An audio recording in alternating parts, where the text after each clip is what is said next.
Damnation. Eternal damnation. Hell.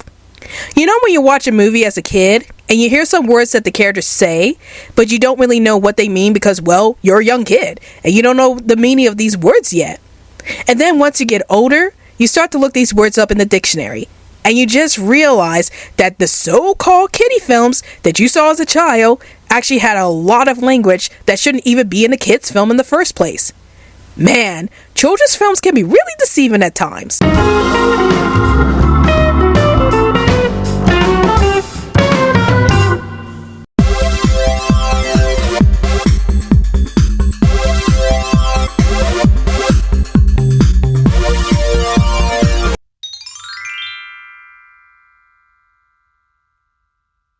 Caution.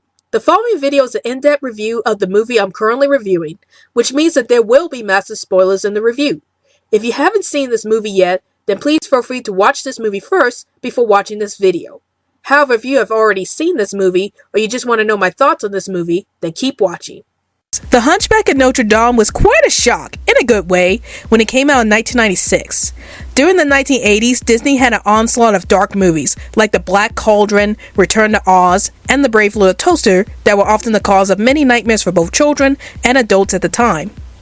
However, when The Little Mermaid came out in 1989 and jump-started the Disney Renaissance for the 1990s, I thought that that would have been the end of the dark movies that Disney were pushing out prior to that.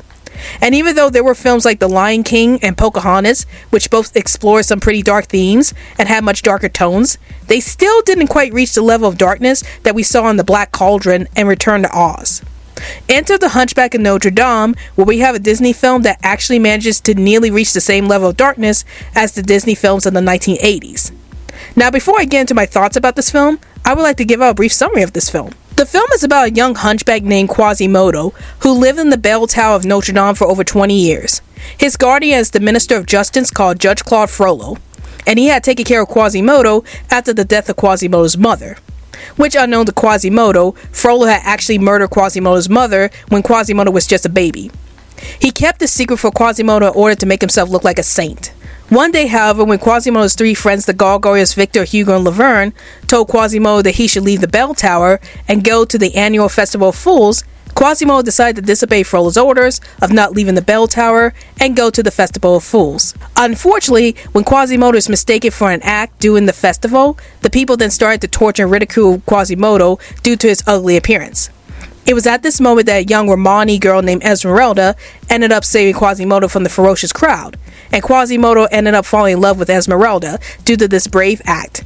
But unfortunately, at the same time, Frollo ended up developing feelings for Esmeralda as well, despite the fact that she is Romani and Frollo is trying to exterminate all the Roma in Paris. When Quasimodo finds out that Esmeralda is in real danger, he tries everything he can to keep Esmeralda safe from Frollo's wrath. The Hunchback of Notre Dame was based off a book that was written by Victor Hugo in 1831. And to be honest, I have never read the original novel before, so I can't really make any comparisons between the movie and the book. All I know is that there were a couple of changes made from the book to the movie, such as changing many of the characters' personalities to make them more appropriate for the younger audience, which is something that I wanted to discuss about later on in this film. As an added bonus, I have always found it fascinating that two of the gargoyles in this film were named Victor and Hugo, which is a very nice shout out to the author of the original book. I was actually surprised by how dark and heavy this movie was when it first came out.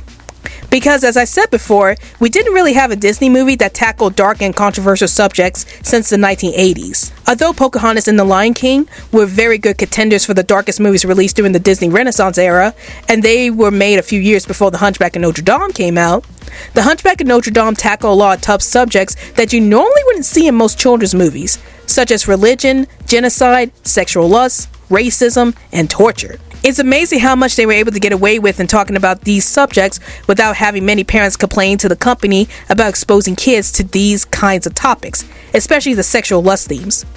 However, I actually like the fact that the film tackled these subjects without being too blunt about it, because it made the film very enjoyable for both children and adults, and it doesn't downplay the horrible realities of prejudice and racism that is found in real life. I also like the way that the film handled the topic of religion, as it's quite rare for children's movies to tackle the subject of religion unless it was a children's movie that was all about teaching children about a specific religion. The film never tried to justify that one religion is better than the other, which is what occasionally happens in some films that discuss religion. This film actually shows how some people are willing to use religion or any other kind of concept like politics to rule a society and instill fear into people and to also justify whatever horrible actions they have committed, which is the case here with Frollo. One of the most memorable aspects of this film were the characters themselves, as they are given much more depth in regards to how they play a role in the movie setting. Quasimodo was a very interesting protagonist, as while he has an ugly appearance, he actually has a kind heart underneath his ugly exterior. The film makes it a point that it doesn't matter what you look like on the outside. If you have a good heart, then you'll be beautiful on both the inside and the outside. I like that despite the fact that Quasimodo was raised by Frollo, and Frollo taught him that the world was cruel, Quasimodo still remains optimistic throughout the movie, even if he knows that he has an ugly appearance. Quasimodo's whole character arc in this film is to see the good in people, and to not judge people by thinking that everyone is evil, just because Frollo taught him that line of thinking. Even though it's clear that Frollo is the bad guy in this film, he does have a point about how there are some terrible people in the world who would mistreat Quasimodo because of his appearance. One terrifying example of this was during the scene where Quasimodo is crowned the King of Fools at the Festival of Fools, and suddenly out of nowhere, the crowd just turned on Quasimodo by tying him down on the platform and spinning him around while throwing fruit at him, just because they thought it was fun to make him look even uglier than he is. However, Frollo was wrong about everyone in the world being cruel when Quasimodo meets both Esmeralda and Phoebus. Both Esmeralda and Phoebus were the only characters up until the last half of the movie to be kind towards Quasimodo, and never judge him based on his appearance. This helps Quasimodo to understand that not everyone in the world is cruel, and would mistreat him just because of his appearance. This also helped Quasimodo actually stand up to Frollo and call him out on his own cruelness towards other people, when Frollo starts taking things too far later on in the film. Esmeralda was a fantastic character in this film, as not only was she a strong female protagonist, but she was faced with prejudice against her people, the Romani, that she has to learn to overcome these prejudices in order to gain a better life for herself. Esmeralda and Quasimodo actually have a lot in common with each other. Both characters were treated poorly in society due to how different they were from everyone else in Paris. Esmeralda is a Romani girl who has to deal with her people being threatened with genocide by Frollo himself, and this causes Esmeralda to not trust anyone due to everyone mistreating her people. Esmeralda's character arc in this film is to learn to be a little more trusting towards people, and she becomes a bit more trusting when she meets Quasimodo and Phoebus, who both try to save her from Frollo's clutches. I also love to see where Esmeralda stood up to both Frollo and the crowd when the crowd started tormenting Quasimodo at the Festival of Fools, and Frollo did nothing to save Quasimodo. It really shows just how brave and selfless Esmeralda really is. And Demi Moore's vocal performance of Esmeralda during that scene was incredible. She was able to convey Esmeralda's nurturing nature and anger all in one scene. Phoebus was another character that I was interested in, but I felt didn't get a lot of development, which I would talk about much later. Despite the fact that Phoebus has spent most of the film working for Frollo, he was still an interesting character as he doesn't share the same sentiments as Frollo. This is most prevalent during the scene where Quasimodo was being tortured at the Festival of Fools, and Phoebus was the only one of Frollo's guards to object to the torture of Quasimodo, and he tried to make a request to Frollo that he be allowed to stop the torturing of Quasimodo. Phoebus is pretty similar to Quasimodo in regards to how they both view Frollo. Both Quasimodo and Phoebus have known Frollo, and they both didn't see Frollo's true nature until much later on in the film. Quasimodo doesn't see Frollo's true colors until Frollo started threatening Esmeralda's life, and he decided to stand up to Frollo in order to save Esmeralda. Phoebus didn't see Frollo's true nature until the scene where Frollo ordered Phoebus to burn down an innocent family's home due to Frollo thinking that they were harboring the Romani, despite the fact that the family had never seen Esmeralda before. Phoebus didn't want to burn down the family's home, so he defies Frollo's orders and even rescues the family after Frollo burns the house down anyway. The only person who knew about Frollo's true nature was Esmeralda herself, as she spends most of the film trying to convince both Quasimodo and Phoebus that Frollo is not as saintly as he makes himself out to be. And now I'm going to talk about my all-time favorite Disney villain, Frollo. Frollo is easily one of the most intriguing villains ever created by Disney. Unlike most of the Disney villains, he doesn't have the desire to take over the world, or even take over the kingdom. He is already doing that, as he is the Minister of Justice, therefore giving him the power to take justice into his own hands to deal with the people of Paris, whether the citizens deserve the punishments they get or not. What Frollo really wants in the film are two things. First, he wants to eradicate all the Roma of Paris due to his deep-seated hatred for the Romani people. And second, he wants Esmeralda to reciprocate her feelings for him, since he has fallen in love with Esmeralda, or in the very least became obsessed with her. The fact that Frollo wants to eradicate all of the Roma in Paris, therefore committing genocide, makes Frollo one of the darkest Disney villains ever made. What makes Frollo into such a dark villain is that unlike most of the previous Disney villains, he doesn't have any magical powers that he could use to his disposal. He's just a regular person who happens to be in a powerful position that allows him to rule Paris with an iron fist. What's so terrifying about that is that he's a pretty realistic villain, as he represents some of the dictators in real life who use their powerful positions to terrorize people without a just cause. Another thing that made Frollo into such an interesting villain was that he never blames himself for all the horrible things that happen in the film, even though he was responsible for all those horrible things. During his song Hellfire, Frollo went as far as to blame God for making him have feelings for Esmeralda, a woman who's from a race of people that he despises. And during the sequence where Frollo burns all of Paris just to find Esmeralda, he blames Quasimodo for allowing Paris to burn after he finds out that Quasimodo was helping Esmeralda escape from the cathedral. Now that's not fair. Nobody told Frollo that he had to burn down all of Paris just to find Esmeralda. Seriously, this guy's a real nut job. All this shows is that Frollo believes that he is above everyone else, since he is the Minister of Justice, and that if he makes a mistake, he automatically shifts the blame onto someone else, and would even try to have that person killed if he could. The late Tony Jay's vocal performance for Frollo was fantastic, as he not only gave Frollo an authoritative air that goes well with his position as the Minister of Justice, but he also made Frollo into such a chilling character by making him sound cold and menacing throughout the entire film. Frollo's love for Esmeralda was probably one of the most disturbing and controversial things to come out of this film. I was quite surprised with how much Disney managed to get away with when discussing about sexual lust in a children's movie. When I first watched this movie when I was a kid, I didn't get a lot of the film's sexual undertones concerning Esmeralda and Frollo, especially in one particular scene where Frollo started sniffing Esmeralda's hair in a weird way, and I was wondering to myself about why Frollo was sniffing Esmeralda's hair like that. Was I the only one who was confused by that scene as a kid? But now that I'm older, I understand the concept of sexual situations. This just made Frollo's obsession with Esmeralda even more disturbing. Frollo's attraction with Esmeralda is portrayed much differently from Quasimodo's and Phoebus' attraction to her. Both Quasimodo and Phoebus genuinely do care about Esmeralda, and are both willing to do whatever it takes to protect Esmeralda from any harm. Frollo, on the other hand, selfishly wants Esmeralda for himself, and he believes that if Esmeralda doesn't return his feelings of love for her, then she would be killed on the spot. This shows that what Frollo feels for Esmeralda isn't love, but obsession, and that he's willing to murder anyone who doesn't bend to his will.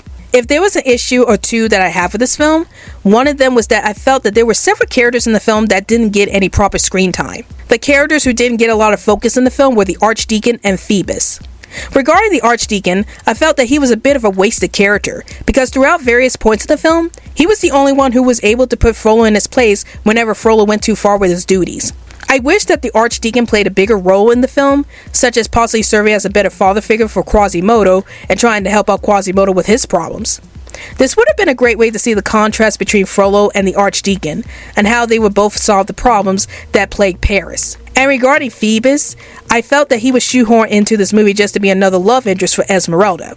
When I was younger, I wanted Esmeralda and Quasimodo to end up together, because they had more scenes with each other and actually had a lot more in common with each other. However, the more I thought about this movie, the more I started to understand about why Esmeralda ultimately chose Phoebus. Phoebus was the only love interest in the film who saw Esmeralda as a normal person, and not like some kind of angel or a demon. Quasimodo viewed Esmeralda as an angel, while Frollo viewed her as a demon. Phoebus, meanwhile, was able to see all of Esmeralda's flaws and good nature through all that.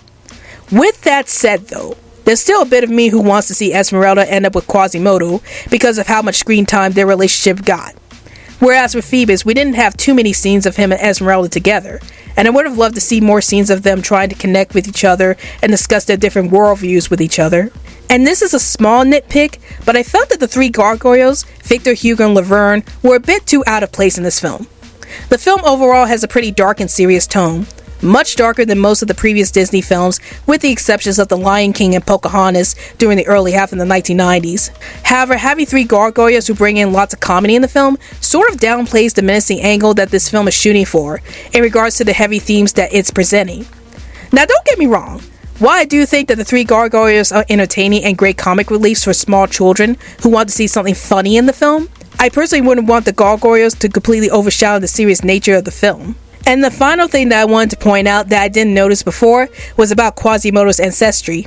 Isn't Quasimodo technically Romani himself, since his mother was the Romani woman that Frollo killed at the beginning of the movie?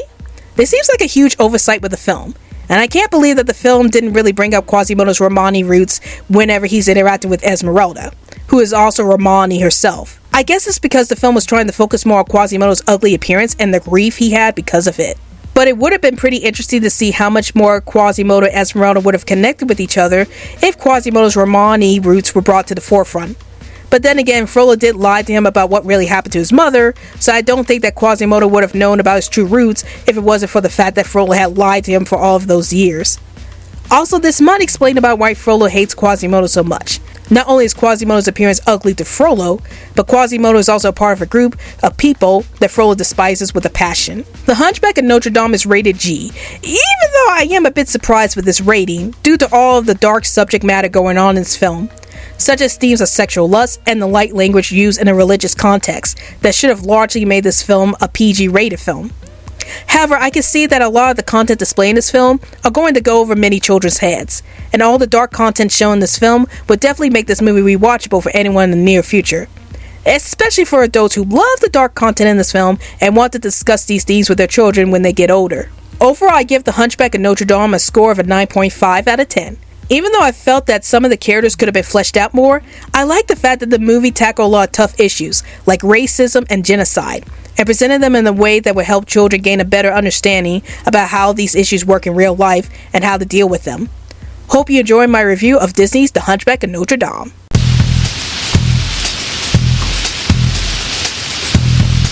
Psst. Hey you, have you been enjoying the Reviews 2.0 videos? Want to get an added bonus for viewing these videos?